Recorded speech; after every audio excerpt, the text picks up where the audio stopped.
আসসালামু আলাইকুম। নববিশ্ব ব্যবস্থা সম্পর্কে জানতে হলে প্রথমেই মর্টন এ কাপলানের 6টা যে মডেল দিয়েছেন উনি বিশ্ব ব্যবস্থা সম্পর্কে, সেটা সম্পর্কে একটু জানতে হবে। তো উনি যে 6টা মডেল দিয়েছেন তার প্রথমে আমরা জানবো balance of power system. Balance of power সিস্টেমে প্রত্যেকটা দেশ তাদের শক্তির যে সাম্য সেটা মেনটেন করার চেষ্টা করে। অর্থাৎ একটা দেশ যখন বেশি সামরিক শক্তি বাড়িয়ে ফেলে তখন তার আশেপাশের দেশ যার সাথে সে প্রতিযোগিতা করতেছে সেই প্রতিযোগী দেশগুলো তাদের শক্তি বাড়ানো শুরু করে। এভাবে তারা তাদের শক্তির যে ব্যালেন্স সেটা মেনটেন করে। তো ব্যালেন্স অফ পাওয়ার সিস্টেম বা শক্তি সাম্য মাধ্যম বা সিস্টেম, এটা আমরা ওয়ার্ল্ড ওয়ার 2 এর আগে আমরা দেখছি। এরপরে আসি লুজ বাইপোলার সিস্টেম। এইটা স্নায়ুযুদ্ধের সময় দেখা গেছে, যখন আমরা সোভিয়েত ইউনিয়ন, ইউএসএ এবং পাশাপাশি কিন্তু নন অ্যালাইন মুভমেন্টও দেখছি।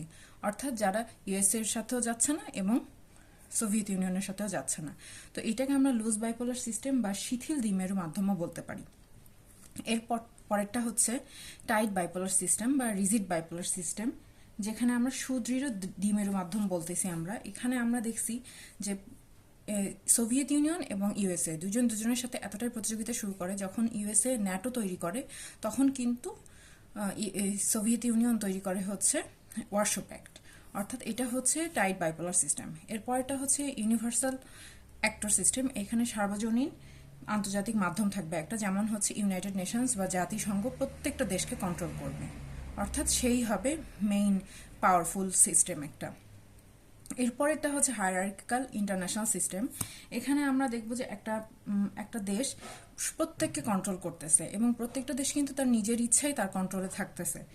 যেমন ডেমোক্রেটিক কান্ট্রির আন্ডারে সব ডেমোক্রেটিক দেশগুলোই কিন্তু তাকে মেনে চলতেছে। অর্থাৎ প্রত্যেকটা কান্ট্রি সেই একজন মেইনজনকে সাপোর্ট দিচ্ছে তার নিজ কনসেন্টের মাধ্যমে। এরপরে যদি আমরা আসি, সেটা হচ্ছে ইউনিট ভেটো সিস্টেম। এখানে কেউ কাউকে মানবে না, প্রত্যেকটা দেশই চাইবে যে আমি আরো পাওয়ারফুল হব। এখানে কোনো সেন্ট্রাল অথরিটি থাকবে না।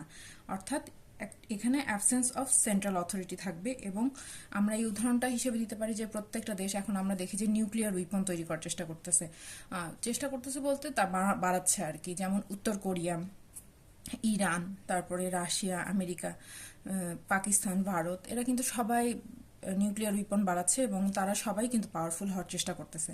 তাইলে আমরা বর্তমান যে নববিশ্ব ব্যবস্থা সেখানে আমরা কি দেখতে পাচ্ছি? সেখানে মেইনলি আমরা মাল্টিপোলার ওয়ার্ল্ড দেখতেছি। অর্থাৎ বহুমেরুকরণ হচ্ছে এখানে। কেননা আমরা 2010 সাল থেকেই কিন্তু চায়নার যে রাইসটা হাউস রয়েছে সেটা চলমান। এরপরে আমরা রাশিয়া তো আগে থেকেই বৃহৎ একটা শক্তি, তেল, গ্যাস, অর্থাৎ প্রাকৃতিক গ্যাসের আধার। এরপরে আমরা ইউরোপের কন্ট্রোলে আমরা দেখতে পাচ্ছি জার্মানি রয়েছে।